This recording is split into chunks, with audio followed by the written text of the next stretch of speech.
Hi, my name is Andrew Yerrick, and I'm here to talk about my 20% time project that I did in history class throughout the year. My goal was to go fishing in various places around the Bay Area and give as many fishing tips as possible.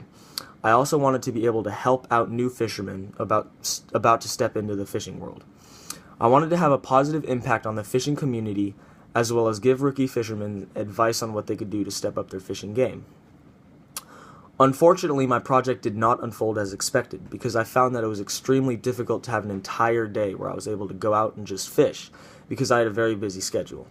I ended up changing a few blog posts and was hoping to have a slideshow of all the fish I caught at the end of my project, but since I was only able to go fish one time, I made a photo gallery with all of the fish I'd caught in previous years instead.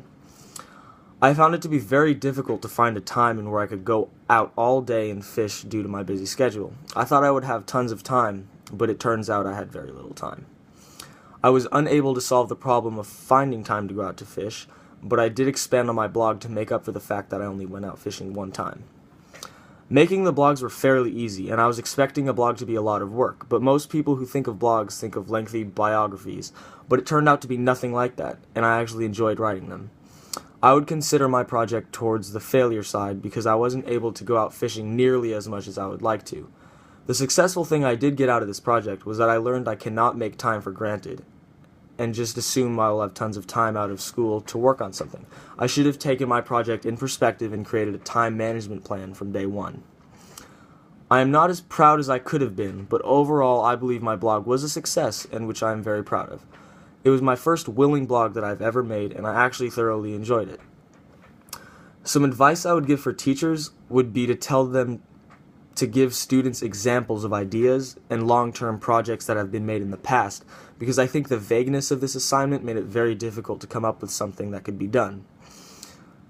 Some advice I would give to students would be to really take time and think about what you want to do, because the project will last an entire year and you can't change it. As long as you're doing something that you thoroughly enjoy and have a passion for, and make the final project be something that's not totally unrealistic and manageable, you will thoroughly enjoy this project.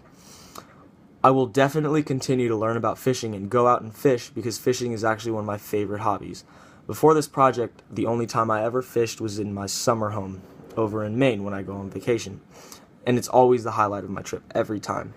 Now I have even more experience and I have fished in another state, California, for the first time in my life. And I hope to continue to do this for the rest of my life. Thank you very much.